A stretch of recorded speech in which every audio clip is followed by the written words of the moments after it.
Ouvrir cette conférence des territoires qui s'inscrit dans les jeudis du territoire que Sciences Po Alumni a mis en place au début de l'année 2020, dans la première période de la pandémie, qui a été une période où nous avons été contraints de faire assaut d'imagination et de satisfaire des projets qui étaient dans nos têtes à tous depuis très longtemps. Nous sommes extrêmement heureux d'accueillir ce soir Jean Rottner, le président du Grand Est. C'est la deuxième fois que nous avons le plaisir de l'accueillir dans le cadre de ces jeudis du territoire. Et nous sommes, pour ceux qui sont parisiens, accueillis par Agnès Doitran-Laplace, directrice de la Maison du Grand Est à Paris, dans cette maison située entre l'Assemblée nationale et le Centre de recherche politique de Sciences Po, c'est-à-dire dans un très bon voisinage. Et je suis venu non seulement parce que mon bureau est tout proche, mais parce que je me sens toujours chez moi quand il s'agit de l'Est, puisque je suis moi-même un enfant de la vallée de la Fench. Et donc, pour moi, le Grand Est, ça a une signification plus qu'intellectuelle, ça a une signification sentimentale. Je voudrais saluer également Anne-Béatrice Schlumberger et Georges Gaët, qui, au sein de Sciences Po Alumni, ont mis en place ce jeudi des territoires. Et saluer le président Jean Rottner, parce que dans cette année qui vient de se clore, où l'on dit souvent que c'était une triste année, une année lourde, Jean Rottner a joué un rôle important, et peut-être même un rôle majeur, à la fois au début de l'année et à la fin de l'année. Je me souviendrai toujours que c'est un des premiers qui a lancé l'alarme en février-mars dernier par rapport à la gravité de la pandémie. Il faut dire que le Grand Est était aux avant-postes avec bien sûr le cluster de Mulhouse, et puis à la fin de l'année avec le coup de semonce qu'il vient de lancer sur, comment dire, pour être aimable, les difficultés de la mise en place de notre stratégie vaccinale. Mais ce soir, peut-être parce que c'est une année nouvelle, nous allons quitter le terrain de la santé, stricto sensu, de la pandémie, et du rôle, bien sûr, important, on l'a vu, que les acteurs régionaux ont pu jouer en ce domaine, pour aborder le rôle de la relance économique, le rôle de défricheur d'avenir que l'acteur régional a, afin de penser et d'agir sur ce fameux monde d'après qu'on appelait de nos voeux, souvenons-nous, après la période du premier confinement, autour d'un texte important, le Business Act du Grand Est, sous-titre le plan de relance et de reconquête du Grand Est 2020-2025, qui a vu une étonnante, et je vais passer rapidement la parole à Agnès Doitran-Laplace, qui a participé à ce processus, et bien sûr au président Jean Rottner, mais qui a vu se mettre en place une coopération tout à fait étonnante sur un temps court, 2 mois, avril à juin 2020, une coopération étonnante entre les services de l'État, la région, des acteurs locaux dans toute leur diversité, beaucoup d'acteurs économiques, mais pas simplement des acteurs économiques, des experts, des sages, une mobilisation au fond de la société de la connaissance, qui s'est organisée en une vingtaine de groupes thématiques et qui a débouché, quand on lit ce plan en détail, sur des engagements extrêmement concrets, dont certains commencent à être actés, 3 défis, 3 engagements, 80 actions concrètes, 40 projets structurants.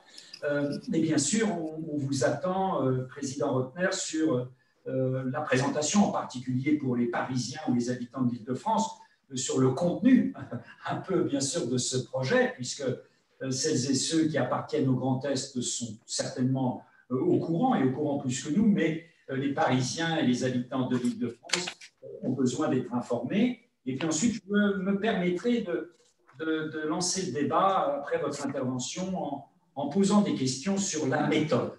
Parce qu'au fond, c'est la méthode et l'esprit de la méthode que vous avez mise en œuvre pour accoucher de ce document qui, à mon avis, peut définir les perspectives les plus positives pour le monde d'après, pour l'avenir et pour l'avenir immédiat. Donc, je passe, si vous me le permettez, la parole à Agnès Doitran-Laplace et ensuite à vous-même, Président Rotner. Bonsoir, merci Pascal. Bonsoir à tous et meilleurs vœux aussi. Voilà, on est très heureux à la région d'accueillir ce soir les alumni. Je remercie vraiment l'association de s'être déplacée pour venir dans nos locaux, même si nous ne sommes pas très loin. Malheureusement, les conditions font que le président est lui resté en Grand Est, comme vous tous. J'espère qu'une prochaine fois, on pourra être vraiment tous physiquement ici. Juste deux mots pour vous dire un petit peu ce qu'est cette maison Grand Est à Paris, puisque le président Rotner l'a inaugurée il y a un petit peu moins de 18 mois. Il l'a inaugurée, chose assez étonnante, vous allez voir, avec Tobias Hans, qui est le ministre-président du Land de Sarre, parce que nous accueillons aussi dans les locaux le bureau de représentation de la Sarre à Paris. C'est le résultat d'un partenariat assez fort que la région Grand Est a depuis de nombreuses années avec la Sarre. Et donc, nous sommes présents dans des représentations communes à Paris, mais aussi à Bruxelles et maintenant aussi à Berlin. Voilà, parce que je crois qu'on est la seule région à avoir un tel partenariat transfrontalier. Au-delà de ça, c'est un lieu qui accueille évidemment les élus et les collaborateurs de Grand Est qui ont besoin de se déplacer sur Paris, mais c'est aussi une maison qu'on a ouverte énormément sur le territoire. Et donc, on le dit, pour en faire la maison du territoire. Donc, peuvent y venir les élus infrarégionaux, peuvent y venir des associations. On accueille beaucoup de start-up de la région qui apprécient d'avoir un pied-à-terre sur Paris. Et puis enfin, évidemment, c'est un lieu de représentation, de valorisation. Et puis la conférence qu'on a ce soir rentre totalement dans ce cadre-là. Voilà. Peut-être juste avant de passer la parole au président, un petit sujet technique. Vous l'avez vu dans le chat. On vous demande de ne pas poser de questions à l'oral. On va couper tous les micros pour qu'il n'y ait pas d'interférence pendant les interventions. Par contre, vous pouvez vous exprimer autant que vous souhaitez poser des questions sur le chat. Et puis, c'est Pascal qui se fera votre porte-voix pour les transmettre au président. Voilà.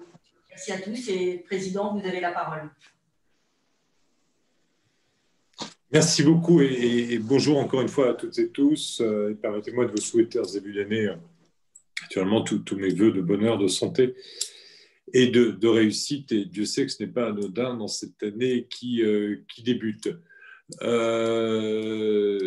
me permets également d'associer aux propos que je vais tenir Lila Merabet qui est avec nous. J'ai plaisir à revoir d'ailleurs par écran pour la première fois cette année et qui est vice-présidente en charge de toute l'économie et l'innovation à la région, et Thibaut Duchesne également, compère d'aventure. Hier, il était sur le terrain avec moi, puis il s'occupe d'un domaine de proximité dont on peut voir aujourd'hui toute la souffrance, d'ailleurs, dans les expressions que nous recueillons, celui de l'artisanat et de ces petits commerces de proximité vis-à-vis desquels nous allons aujourd'hui vraiment à la rencontre pour bien comprendre les sujets, mais je pense qu'on y reviendra. Merci Pascal, en tout cas, de me convier une nouvelle fois pour intervenir devant vous. Toujours beaucoup de plaisir à vous revoir et à échanger avec vous aussi. Vous êtes toujours de bons conseils et de bonnes analyses. Et pour moi, c'est extrêmement important. Depuis la première fois, il y a très longtemps, nous nous sommes rencontrés. Pascal Perrineau a commencé par quelque chose d'important, c'est quand même de rappeler la crise.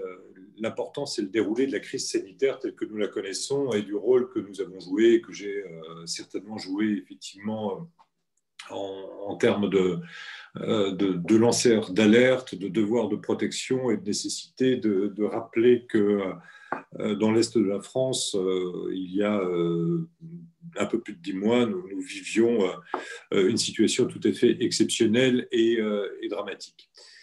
C'est important parce que ça a été un déclencheur. C'était un déclencheur d'une nouvelle histoire commune, peut-être dans une région qui était en voie de constitution, 4 ans et demi d'existence, aujourd'hui 5 ans, et qui, après 3 ans d'opération de fusion, commençait depuis 18 mois ou 2 ans à déployer ses ailes et à pouvoir véritablement jouer son rôle.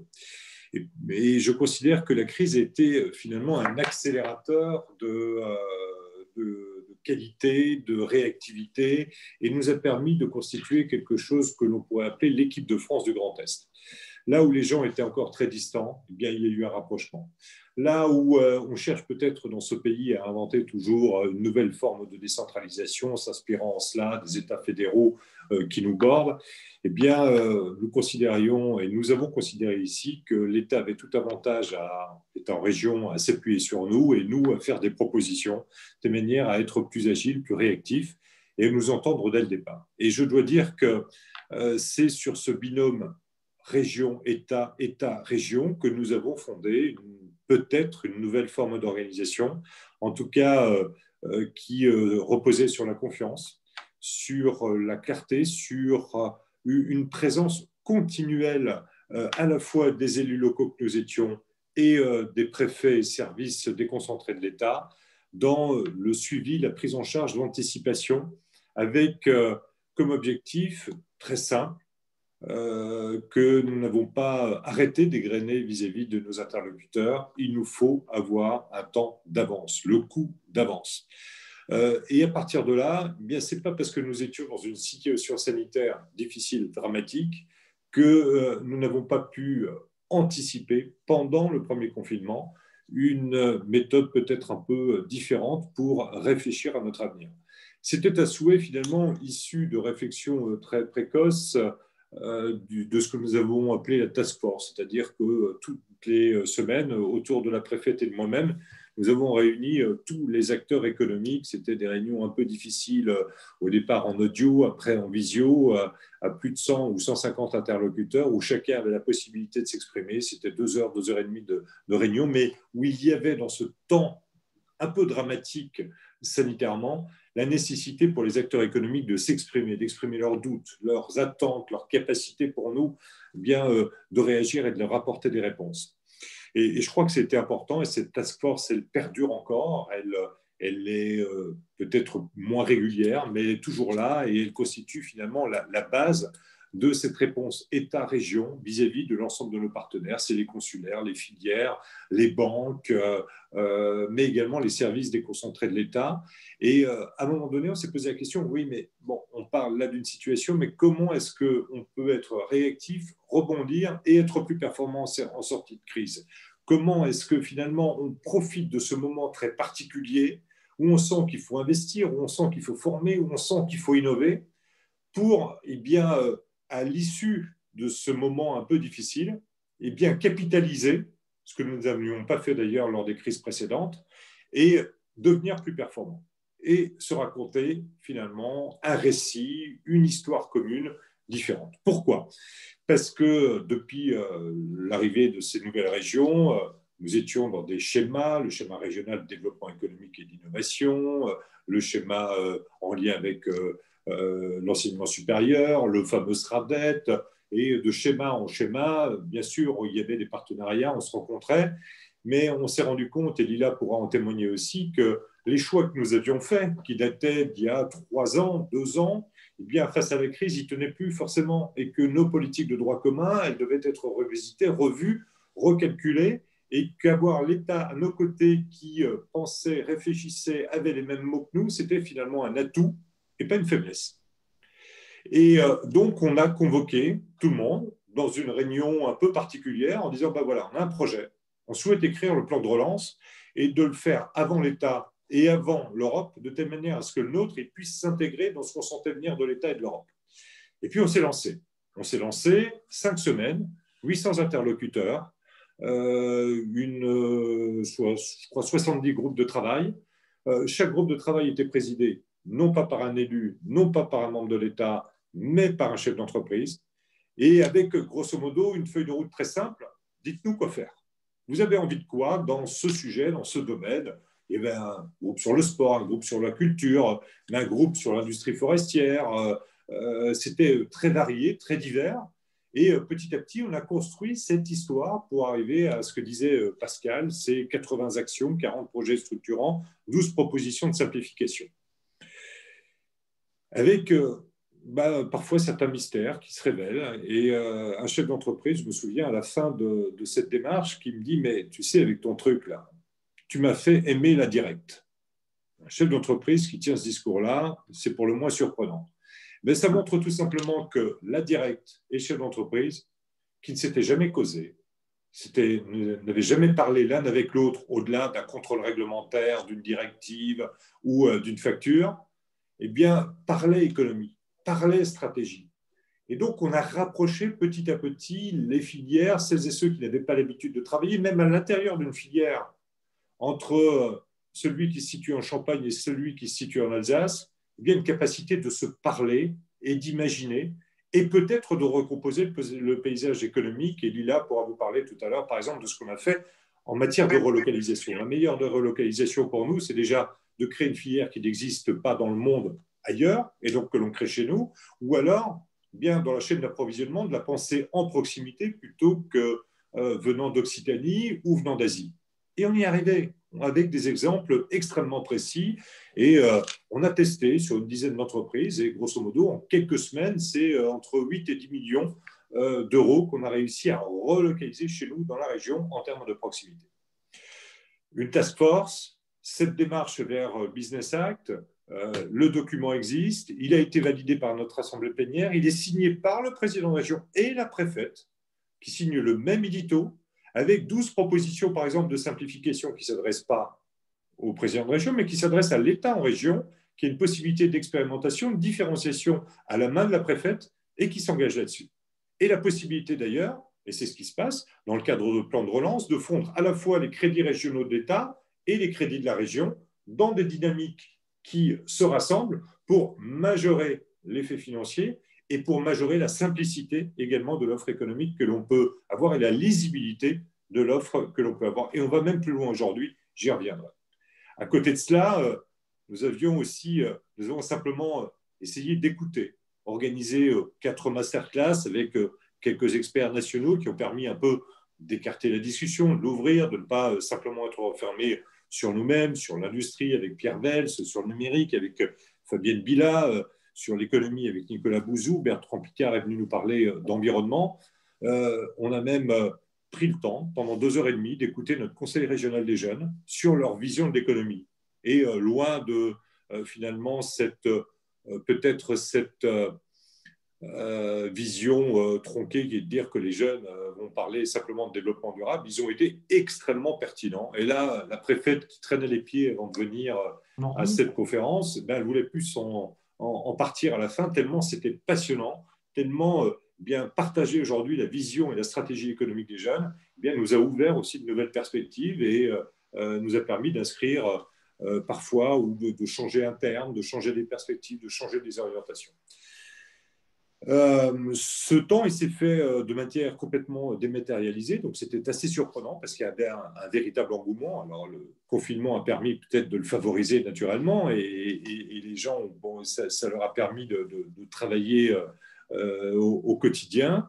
Il y a eu beaucoup de contributions directes, mais l'essentiel pour nous, ça a été de fonctionner avec l'État en région, fondant ce principe simple, la décentralisation en France. C'est simplement une relation à l'État sur les territoires qui s'inscrit de manière différente. Et c'est ce que nous vivons depuis cet épisode sanitaire dramatique et qui aujourd'hui se poursuit dans une stratégie vraiment quasi multi-hebdomadaire. Moi, la préfète, je la vois plusieurs fois par semaine. Nous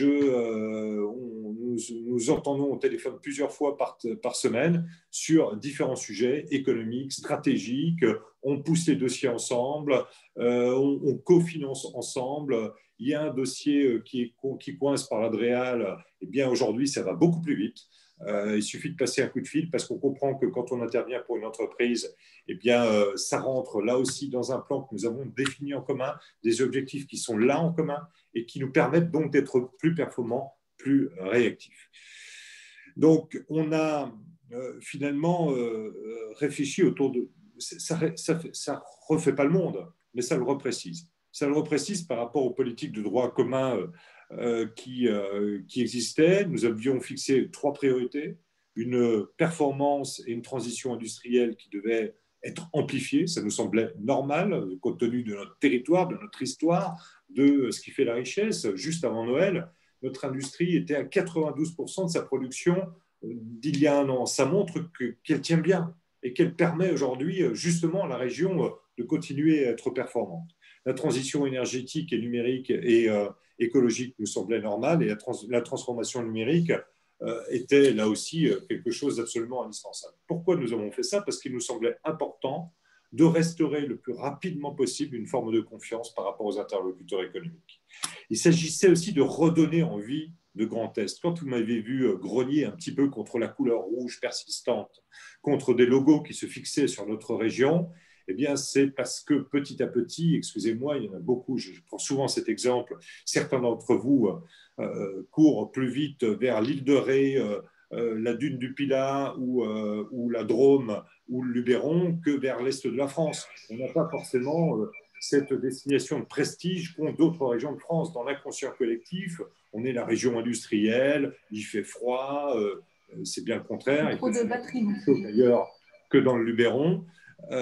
Et pour autant, eh bien, ce virus, cette épidémie, elle nous a donné une image, celle de personnes, d'équipes, d'industriels, de politiques qui étaient capables de résister à une crise, de la traverser, de se sublimer et de réinventer une image. Et quand aujourd'hui on choisit comme slogan « Le soleil se lève chez nous », plutôt que dans le reste du monde, eh bien, c'est pas pour à l'Est, c'est parce qu'il se lève beaucoup plus tôt qu'à Paris et encore beaucoup plus tôt qu'en Bretagne. Et donc, on a un coup d'avance. On a un coup d'avance et se donner envie de Grand Est, on le traduit là aussi à travers une campagne de notre agence régionale de tourisme qui permet de redécouvrir la région, pas simplement à travers ses sites touristiques, mais également à travers son attrait économique, numérique, industriel. Et enfin, il fallait qu'on adapte pour nous, compte tenu de la crise aussi, une ingénierie financière, qu'on redéfinisse nos priorités, qu'on simplifie nos politiques habituelles, finalement le cadre financier, le règlement financier de la région ne pouvait plus tenir puisque l'histoire changeait et qu'il fallait nous adapter et être beaucoup plus réactifs. Et donc là aussi, on a demandé aux acteurs économiques quelles sont vos priorités, que devons-nous changer, où devons-nous mettre aujourd'hui l'argent public, qu'il soit celui de l'État ou celui de la région en matière économique, quand nous avions la possibilité de l'avoir à notre propre main, et qu'est-ce qui vous semble essentiel de devoir changer.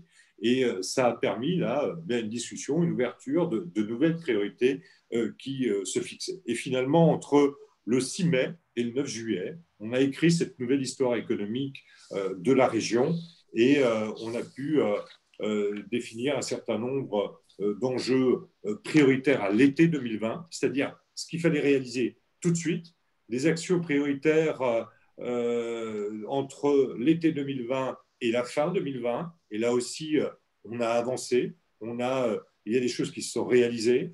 Les projets structurants, disruptifs, innovants, comment est-ce qu'on se distinguait des autres finalement dans cette crise.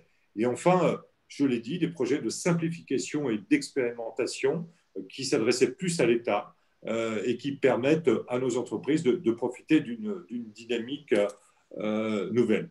C'est au total 250 contributions émises par envoi direct aussi sur nos moyens numériques qui ont été faits, avec cet objectif, je répète, il nous fallait faire des choix économiques, des choix budgétaires, il nous fallait gagner en agilité, il fallait jouer collectif, il fallait renforcer le local et pas simplement relocaliser dans les rêves une nouvelle industrie chimique chez nous capable de produire le nouveau Doliprane français.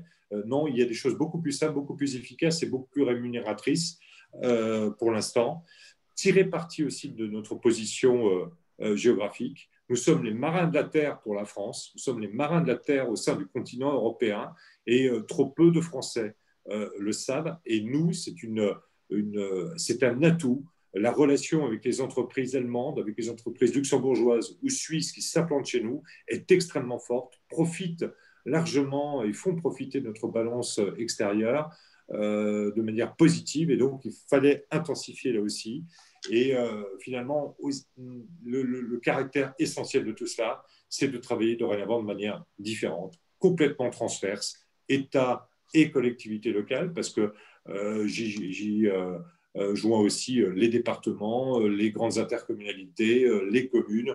Tout le monde a été incité dans un certain nombre de dispositifs à répondre présent et à pouvoir aller de l'avant.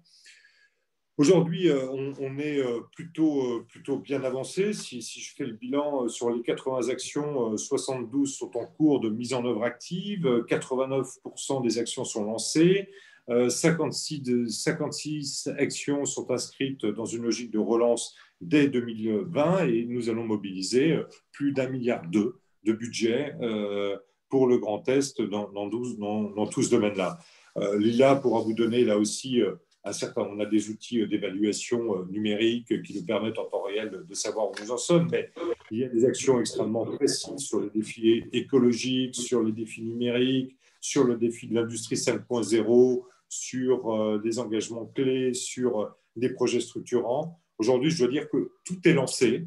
Il faut maintenant le décliner et tout ça s'inscrit naturellement dans le plan de relance français, dans le plan de relance européen, mais surtout nous a permis de forger une forme d'animation nouvelle et de relation à l'État que moi je défends. S'il y a une décentralisation aujourd'hui à l'échelle nationale, s'il y a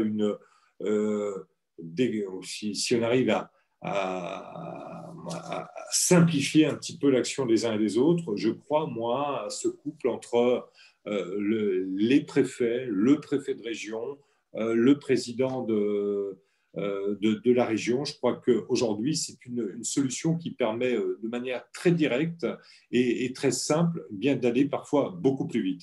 Il faut savoir s'extraire, il faut savoir résister à un pouvoir central, c'est vrai, on a une recentralisation, et je crois m'en être déjà expliqué, qui est nette et qui existe, mais je dois aussi reconnaître que cela dépend des ministères.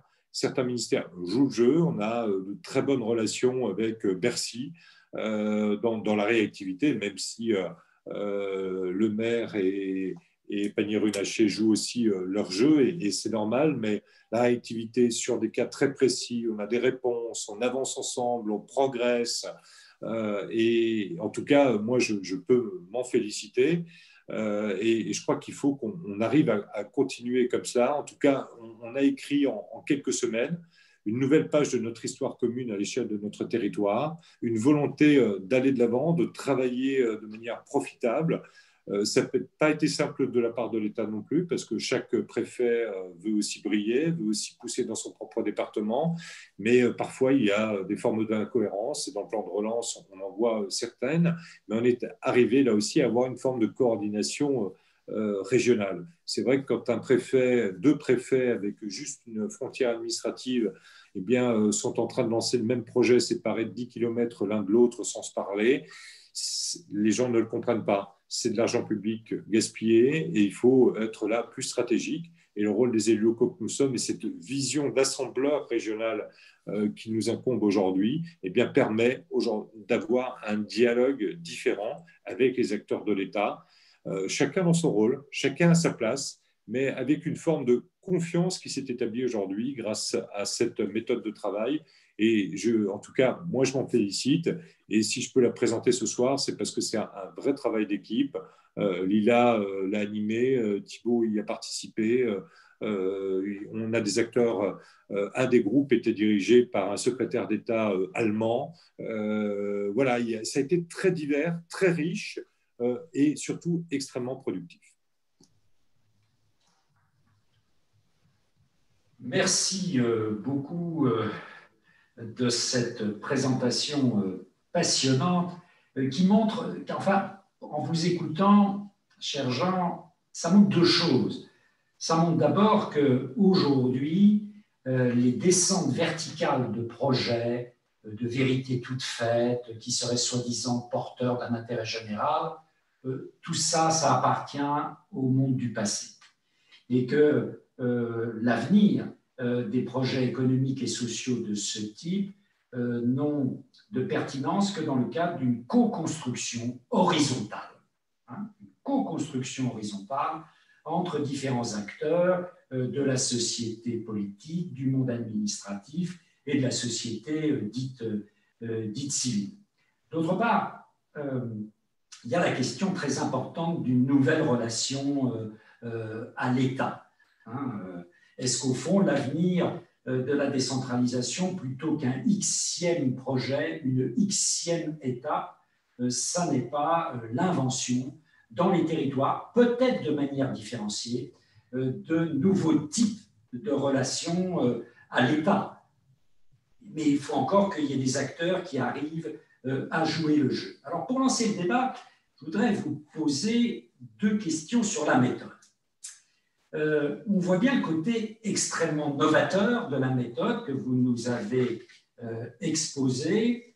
Et en vous écoutant, je me disais, mais au fond, dans notre culture politique, qui reste tout de même très centraliste, très nationalo-centrée dans les têtes, pourquoi, au fond, ça s'est fait dans le Grand Est et pas dans d'autres régions dans lesquelles on pouvait se dire a priori qu'il y avait plus de tradition d'organisation des périphéries, des périphéries qui se prennent elles-mêmes en charge parce qu'elles sont portées par des cultures historiques de construction de la périphérie. Je pense par exemple à la Bretagne. Pourquoi le Grand Est et qu'est-ce que cela dessine pour l'avenir? Et puis, deuxième question, est-ce que cela annonce véritablement une nouvelle ère de la place des territoires dans les politiques publiques? Est-ce qu'il s'agit véritablement d'une première pierre importante, d'une nouvelle ère de cette place des territoires dans les politiques publiques? Et est-ce que c'est possible? J'ai entendu vos préventions sur la phase 3, 4 ou 5 de la décentralisation. Mais est-ce que c'est possible, si l'on voulait généraliser cette affaire, sans deux choses, sans une réforme de l'État profonde qui poursuivrait son cours, et sans, au fond, une nouvelle phase décentralisatrice, qui définirait ce nouveau rapport à l'État dans l'ensemble des territoires régionaux? Voilà, si vous permettez, deux questions un peu méthodologiques, enfin très politiques aussi, et puis ensuite on ouvre le débat à l'ensemble de nos amis. Une réforme de l'État, sans aucun doute, mais pas forcément celle que vous attendez. Moi, je crois à la capacité aujourd'hui des équipes préfectorales de travailler avec les territoires. Il y a eu une transformation ces dernières années quand même de la relation au préfet, qui n'est pas le super représentant de l'État, mais quelque part, ça devient presque un ami sur le territoire. On les connaît, on bosse avec eux, il reste malheureusement trop peu de temps compte tenu de la rotation qui est la leur. Mais c'est des gens qui sont passionnés aussi de cet aménagement du territoire, de cette capacité de faire avec nous.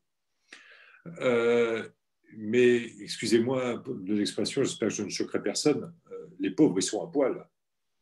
Ils n'ont plus personne, ils n'ont plus d'équipe. À part le préfet de région qui a un SGAR, un conseiller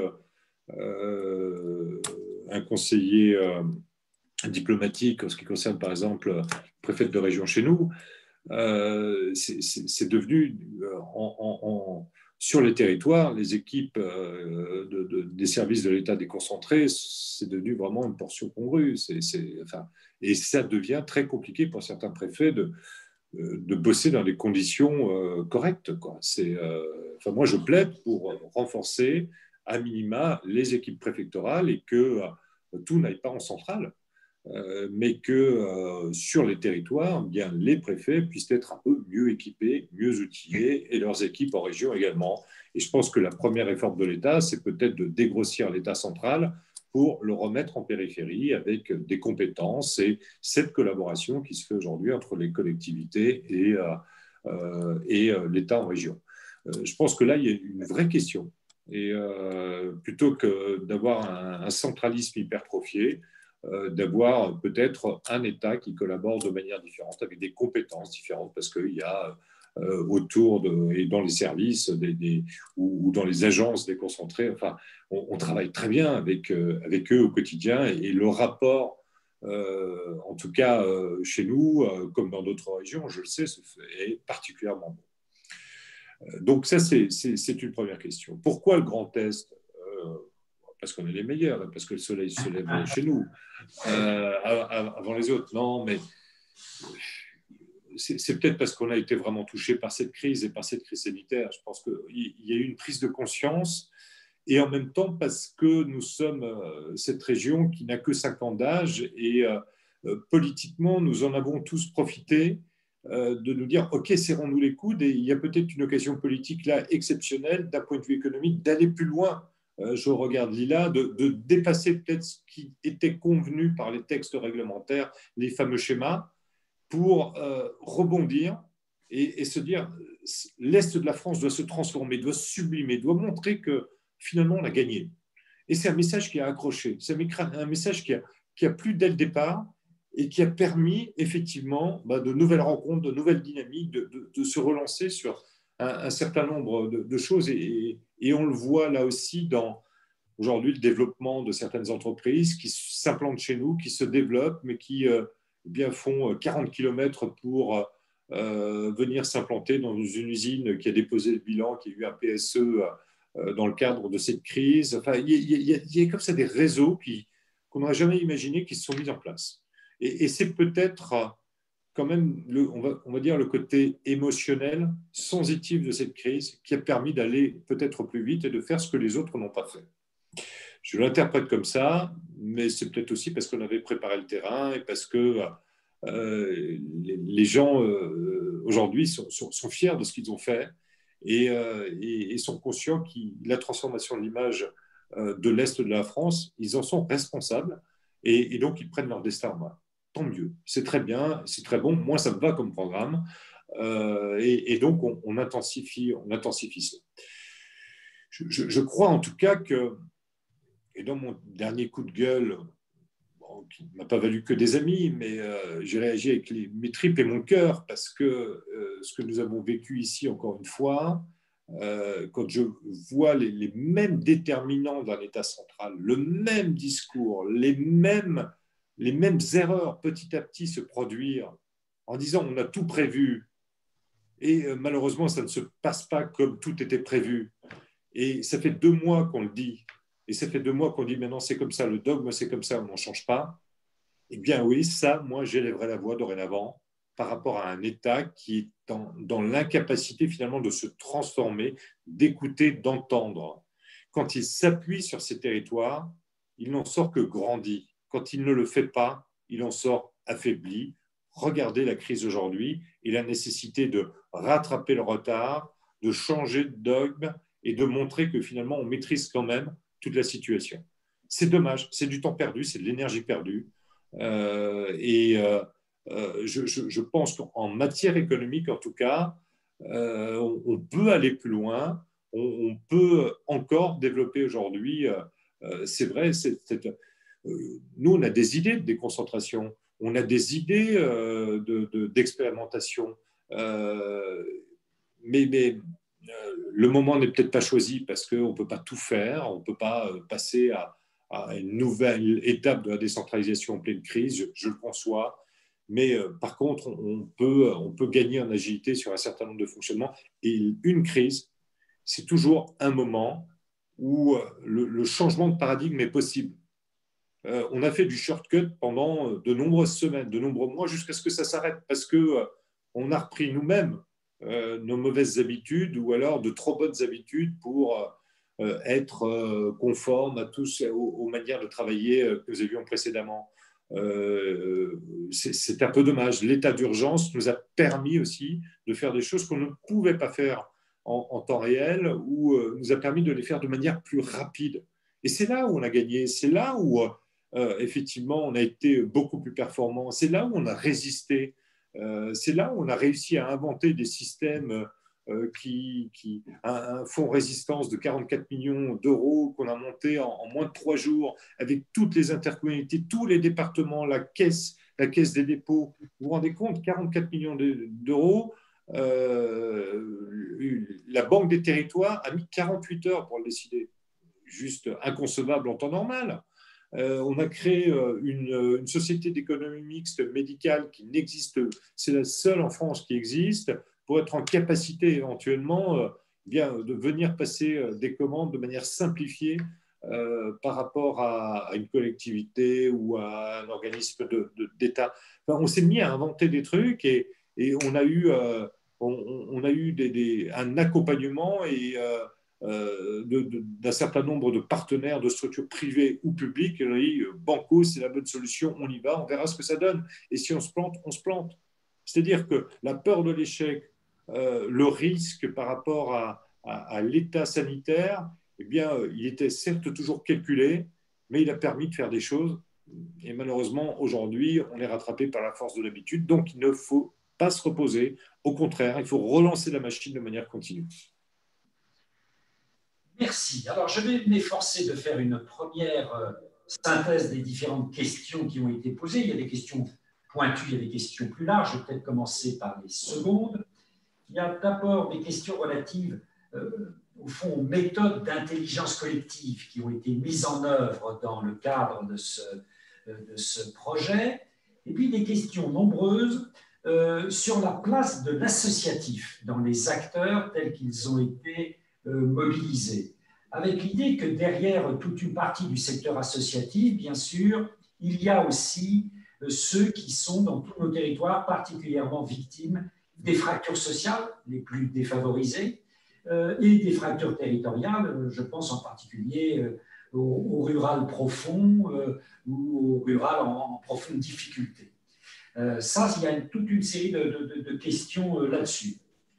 Deuxième type de question, est-ce qu'il y a eu dans ce projet, dans la réflexion des différents acteurs, un souci d'une participation équilibrée des différentes collectivités départementales qui sont tout de même dans cette région issues de 3 ex-régions, avec des équilibres que l'on sait parfois pas très faciles et encore les différences encore assez vivantes dans cette région du Grand Est. Est-ce que ça a été véritablement, j'allais dire, un thème qui était dans l'esprit des acteurs, cet équilibre des infraterritoires dans le territoire régional?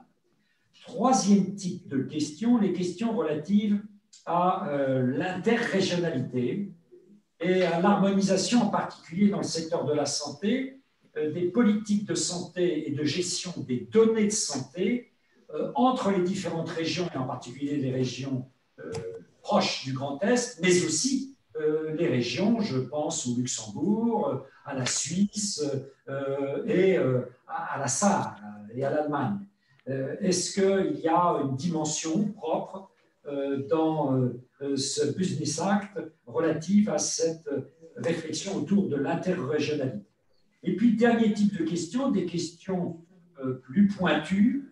Est-ce que vous pourriez nous donner quelques exemples, dit à nos auditeurs, sur les résultats concrets de la relocalisation que vous avez déjà un peu mentionné tout à l'heure, et sur le volet numérique de la démarche, sur ce volet numérique qui a été utilisé tout au long de la démarche. Est-ce qu'il y a une réflexion particulière et des remarques particulières à faire? Dernière question qui vient d'arriver. N'avez-vous pas à Strasbourg une des meilleures compétences françaises, voire mondiales, pour réformer les paradigmes de la propriété intellectuelle, abandonner les concessions de droits divins, les monopoles des grandes compagnies et implémenter les principes énoncés par la Déclaration universelle des droits de l'être humain et pactes associés? Voilà. Merci. Je laisserai, comme ça, elle peut se préparer, Lila Merabet aussi, peut-être, parce que c'est un petit peu son bébé, parler de la relocalisation et de la dernière question. Je vais m'efforcer de bien repréciser le reste. Peut-être l'infra-territorial, on a bossé avec tout le monde.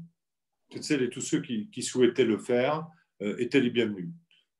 Loi NOTRe ou pas loi NOTRe, un département, il agit dans le monde associatif, il agit dans le monde culturel, il agit dans le monde sportif.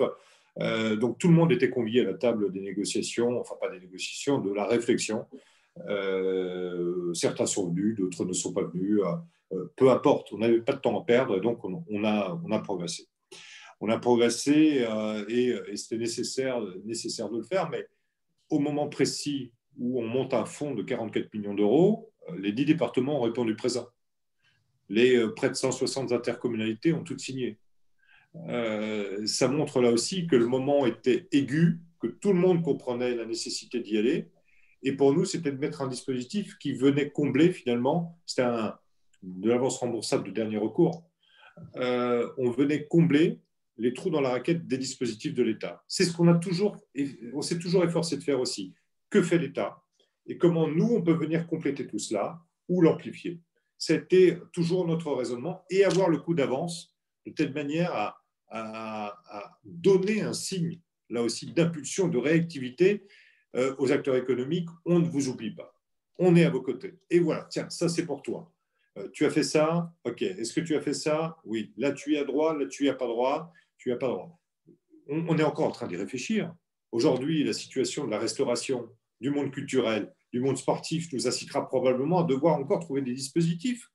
On réfléchit à un fonds régional qui permettrait de venir sur les hauts de bilan avec des obligations convertibles ou d'autres dispositifs sur un certain nombre d'ETI assez symboliques qui ont souffert et qu'on ne peut pas laisser mourir. Et si on n'intervient pas là aussi sur une durée longue, eh bien, c'est des symboles économiques majeurs, industriels, de services, de tourisme, qui vont véritablement péricliter. Donc aujourd'hui, on est encore en train de réfléchir et de poursuivre tout cela, et on le fait toujours en résonance avec ce que va nous dire un président de conseil départemental qui est quand même bien au fait là aussi de son terrain, de son territoire, un président de PCI, un service de l'État, et on essaie toujours de continuer à progresser. Le Business Act, pour nous, il est constant. Il doit encore avancer, il doit encore progresser. Je pense que ça, c'est vraiment majeur. Le monde associatif a été concerné par cela aussi. On a beaucoup travaillé avec le vice-président au sport, avec l'élu en charge là aussi de l'économie sociale et solidaire et du monde associatif. On a essayé de trouver vraiment les dispositifs nécessaires et en même temps, on lui a demandé aussi de venir nous aider pour exprimer des besoins. On ne peut pas simplement, parce que je suis président du conseil régional, se dire, ah bah tiens, oui, pour les associations, voilà ce qu'on va faire. Non, la question c'est, vous avez besoin de quoi? D'accord, eh bien on le fait. Et c'est cette démarche-là, vraiment, je crois, qui compte. Sur l'interrégionalité, il y a eu déjà, je le rappelle d'un point de vue sanitaire, une solidarité intra-régionale exemplaire. Ensuite, une solidarité interrégionale absolument manifeste. 30% de nos transferts, 50% des transferts, par exemple, qui viennent du Haut-Rhin, donc mon département, sont allés dans la région. 30% sont allés dans d'autres régions françaises et 20% sont allés à l'étranger, l'Autriche, la Suisse, l'Allemagne et le Luxembourg. Tous les lenders allemands, sauf un, ont accepté des Français. Ça montre là aussi le travail qu'il a fallu faire, diplomatique. Chacun l'a fait. La présidente du conseil départemental du Haut-Rhin a décroché son téléphone, j'ai décroché le mien, l'État l'a fait. C'était Amélie de Montchalin qui était à nos côtés à ce moment-là, a beaucoup œuvré. La préfète a bossé, l'ARS a fait le nécessaire. Ça a été une solidarité assez exemplaire. Et derrière, oui, on a débouché sur un certain nombre d'éléments. Le premier, c'est en termes de données, on s'est dit il faut que la donnée sanitaire ne reste plus sanitaire. Il faut que ça devienne une véritable donnée de pilotage économique, de pilotage stratégique.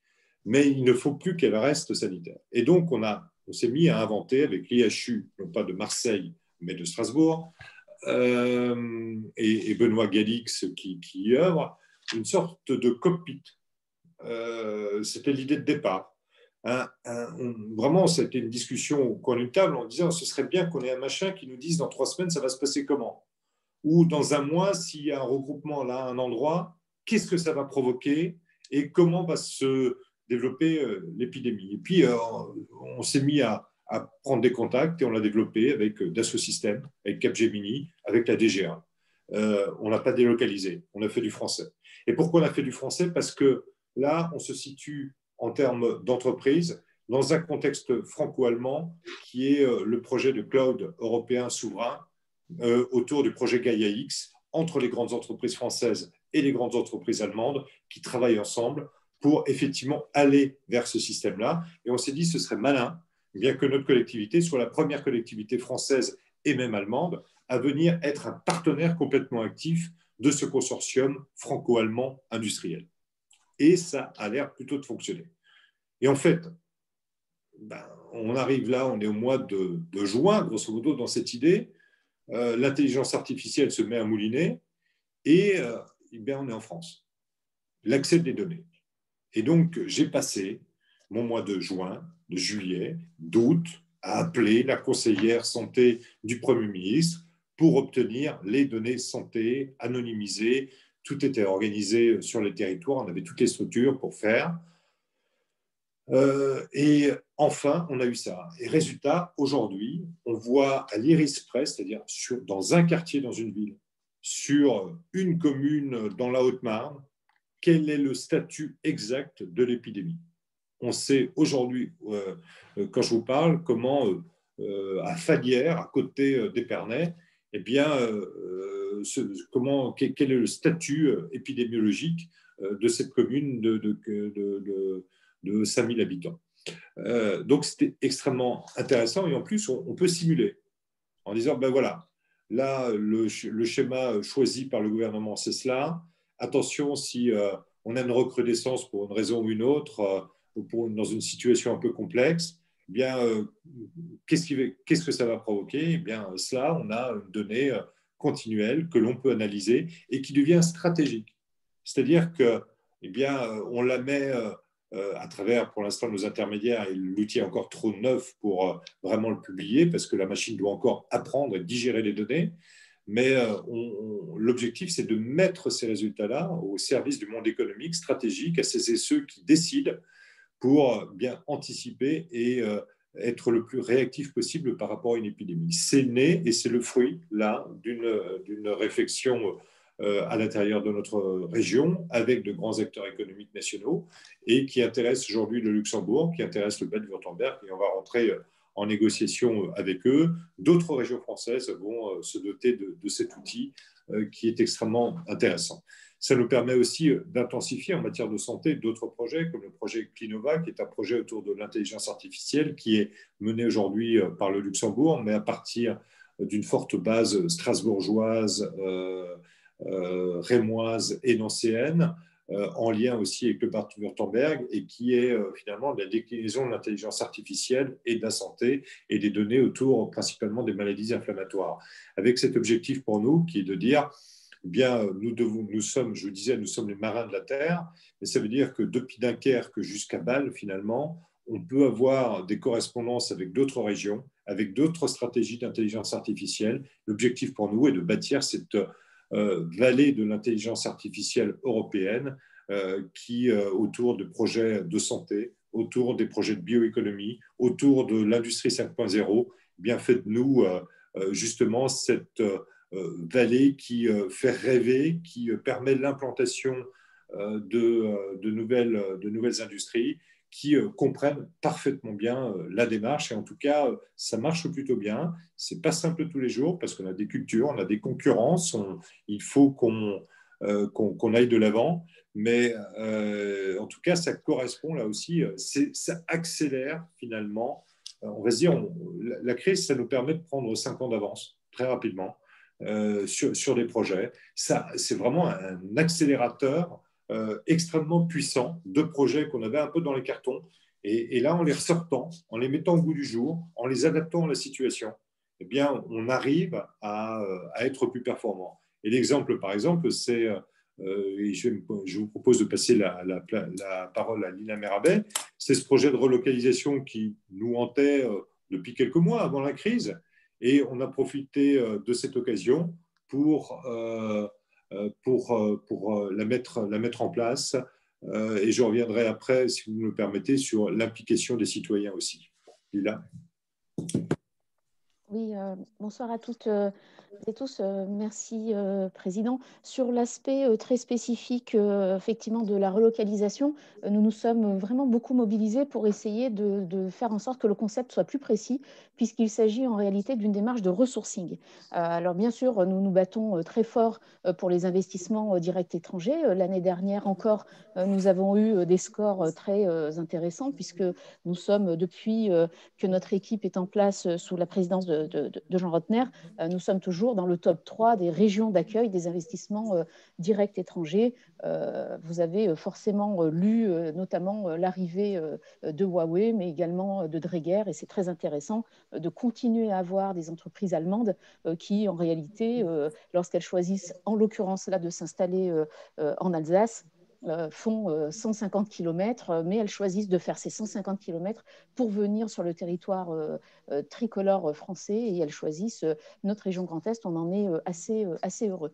Ceci étant, si effectivement nous continuons à déployer des approches d'attractivité extrêmement pragmatiques, nous avons aussi considéré pendant cette crise et dans le cadre du Business Act de se dire que finalement, il faut partir, j'allais dire, des cas pratiques, des use cases, comme on dit parfois, malheureusement trop souvent en anglais.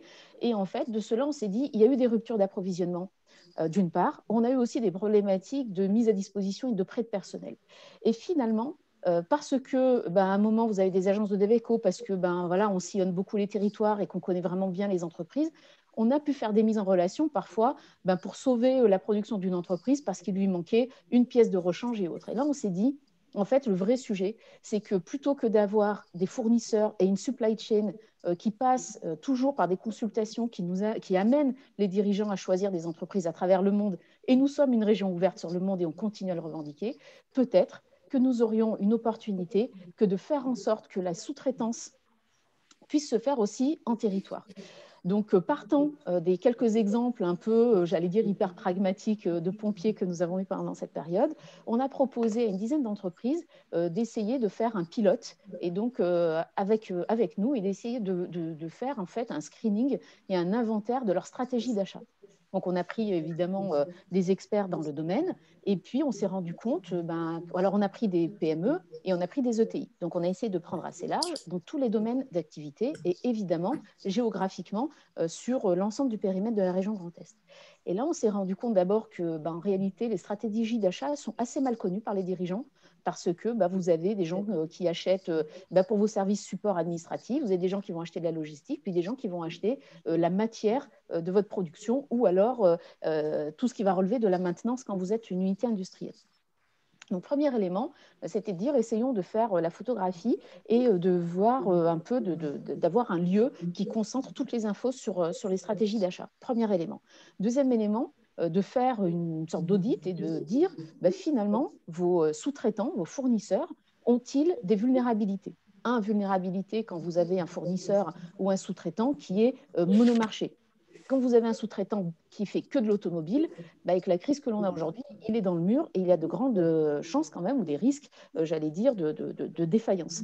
Donc, y a-t-il des vulnérabilités marché ? Y a-t-il des vulnérabilités par rapport à la structure économique et comptable de cette entreprise ? Et y a-t-il sinon des problématiques, j'allais dire, de fragilité par rapport à des questions géopolitiques ? Donc, on a regardé ça, et donc ça a été un premier enseignement pour le dirigeant. Et puis, parallèlement, nous avons, fait un travail de regarder quelles sont les entreprises qui savaient produire exactement le besoin qui était identifié. C'est-à-dire qu'on a essayé de voir s'il y avait de la substitution possible de ces sous-traitants ou de ces fournisseurs. Premier élément, en cercle concentrique. Deuxième élément, on s'est dit, on a parfois des entreprises qui sauraient faire, mais qui n'avaient pas adressé ce marché-là, et donc qui ne se sont jamais positionnées sur les consultations. Et donc, nous avons restitué à ces entreprises, une analyse de la vulnérabilité ou de la robustesse, d'ailleurs, de leurs sous-traitants et de leurs fournisseurs.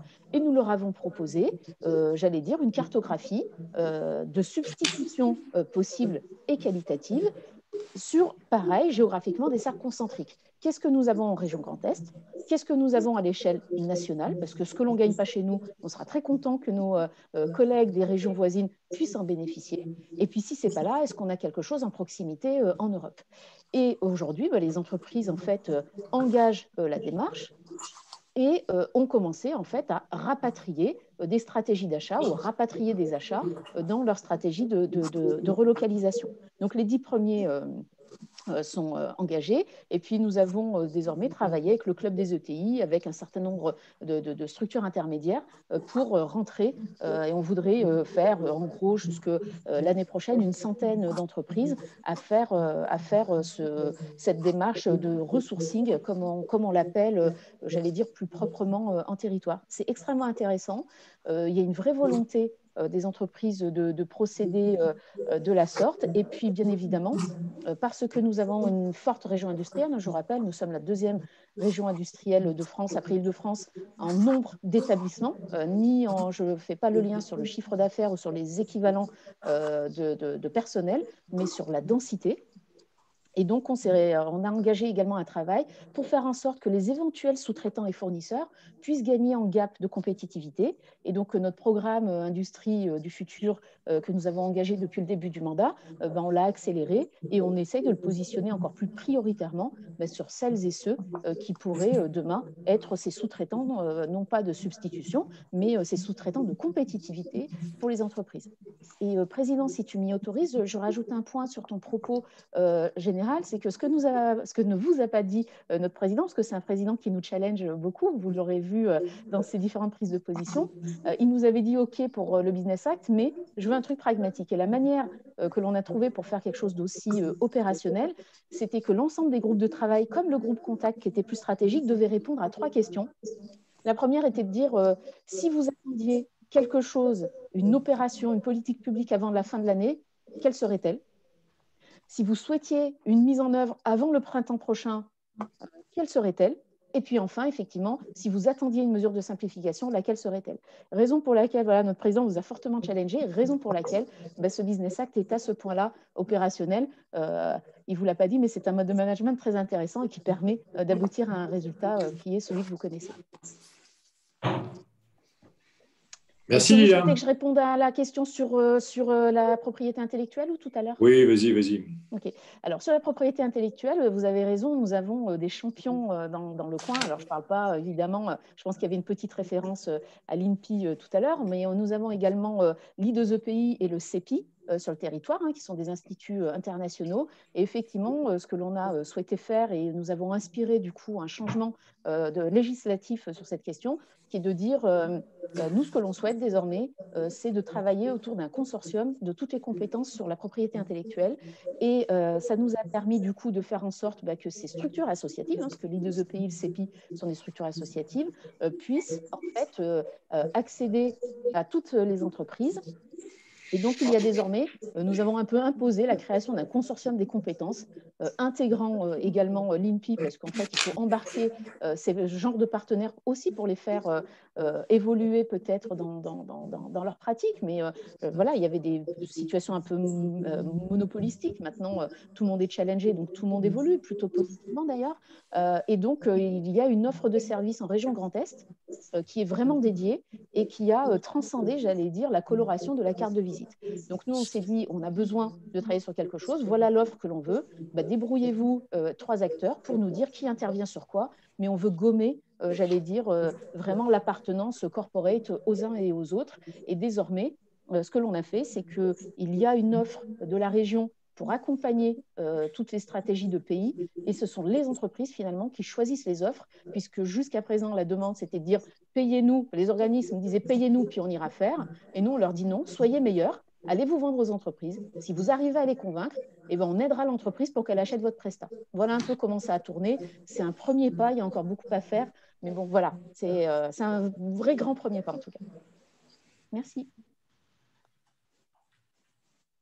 Jean, vous reprenez la main? Juste très rapidement, pour parler quand même d'un aspect qui est celui, parce que ça fait un débat d'ailleurs un peu d'actualité sur la citoyenneté et l'écoute des citoyens. Bien sûr, Nous avons aussi ouvert ce débat aux citoyens avec une plateforme qu'on appelle Ma Région Demain, ce qui est un peu la civic tech de la région. Il y a eu des contributions, il y a eu des votes, il y a eu toute une animation relativement modeste, mais qui a permis quand même d'ouvrir aussi cette réflexion économique vers le grand public. J'aimerais vous dire aussi qu'on a, très tôt dans la crise, on s'est dit il fallait, on parle que du virus et de la petite bestiole, et de la répercussion économique. Il y a aussi une répercussion sociale de cette crise. Et comment est-ce qu'on peut l'étudier? Et donc, on a créé un fonds qui s'appelle le Fonds Résilience, qui était destiné à soutenir des projets de recherche sur les conséquences sociales et répercussions de la crise sur la région. Et on a été rejoint en cela par l'ANR, qui a mis 1 million supplémentaire. On a mis 2 millions. Et on a eu des projets extrêmement intéressants qui sont en cours d'ailleurs de réalisation des projets universitaires sur notre région. Et enfin, un truc aussi, je ne pensais pas que ça allait être possible aussi rapidement, une conférence sociale. On s'est dit que s'adresser à la fois aux organisations patronales et aux organisations syndicales et aux organisations de branche, tout ça nous semblait absolument indispensable, et les inciter aussi à réfléchir avec nous était devenu quelque chose de nécessaire. Il y a une organisation syndicale qui a refusé de le faire, pas forcément celle qui s'impose automatiquement à l'esprit.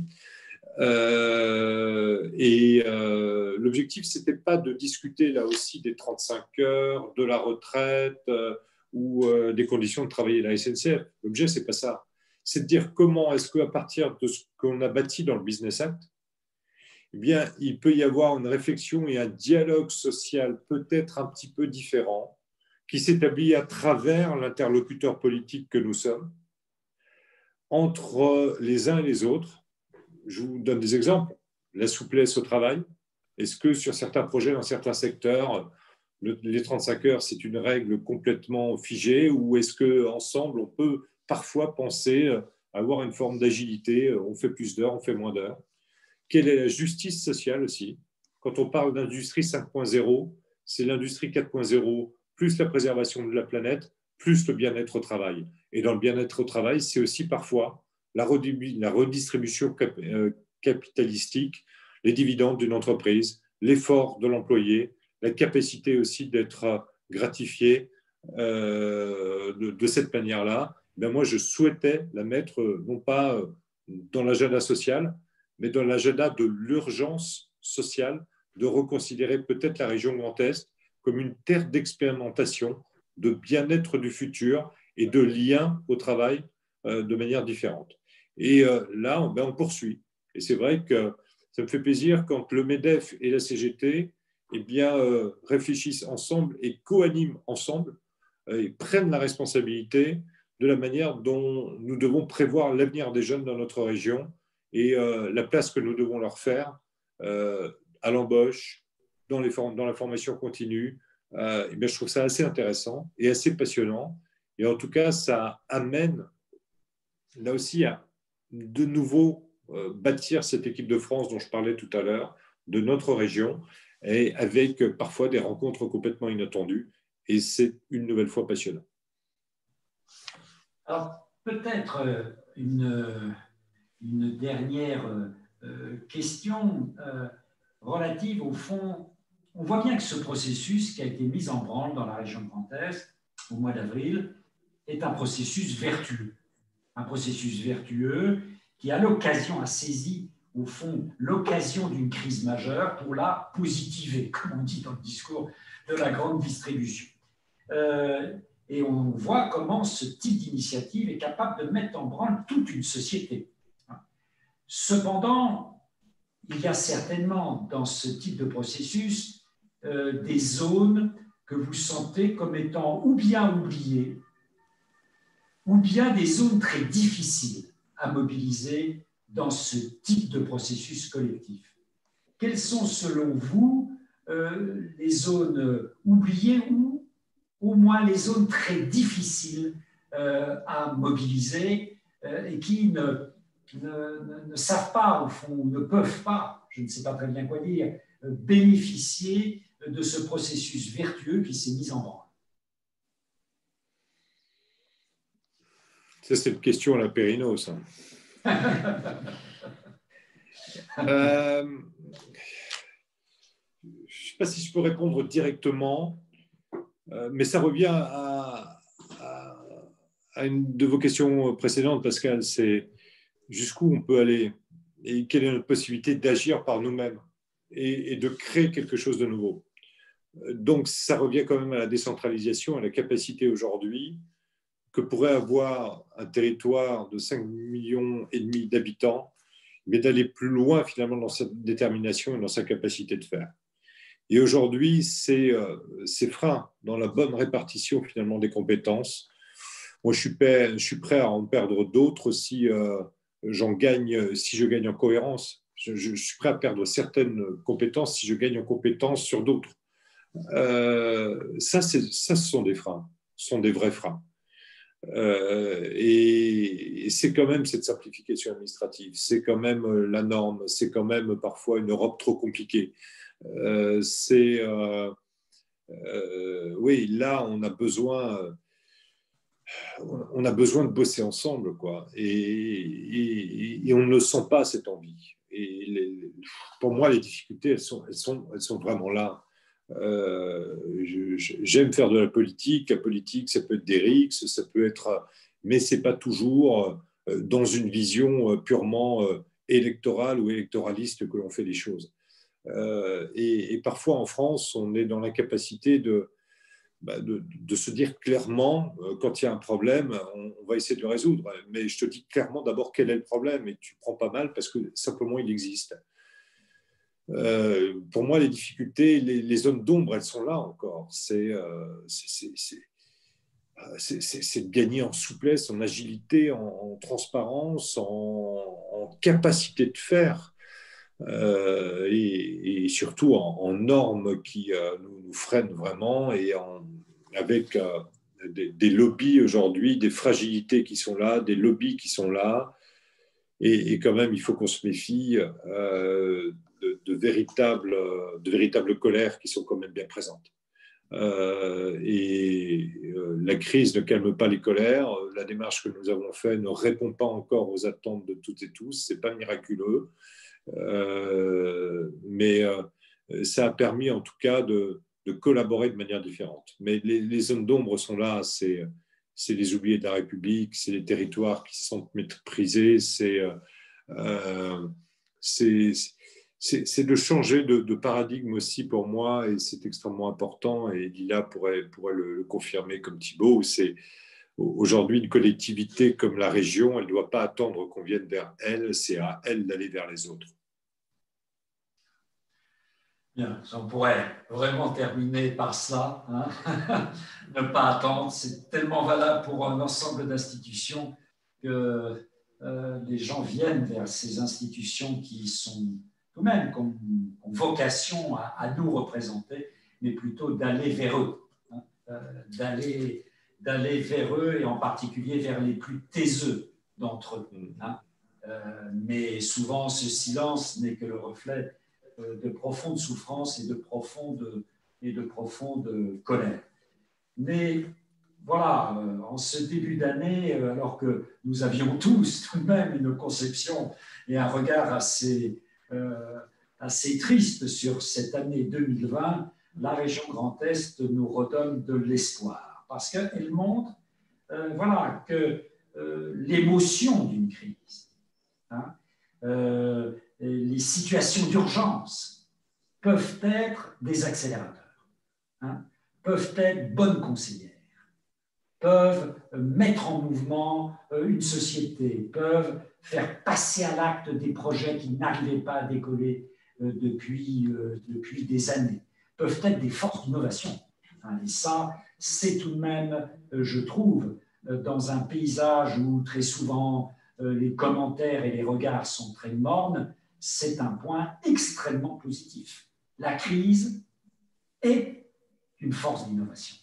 Hein, est une force d'innovation Et ça, je crois que c'est très important à retenir, en espérant que cette phase d'innovation, qui est en lutte avec aussi des forces qui sont des forces de lassitude, hein, on le voit dans toutes les enquêtes hein, d'opinion, et bien que dans ce rapport de force entre innovation et lassitude, ça soit l'innovation qui l'emporte.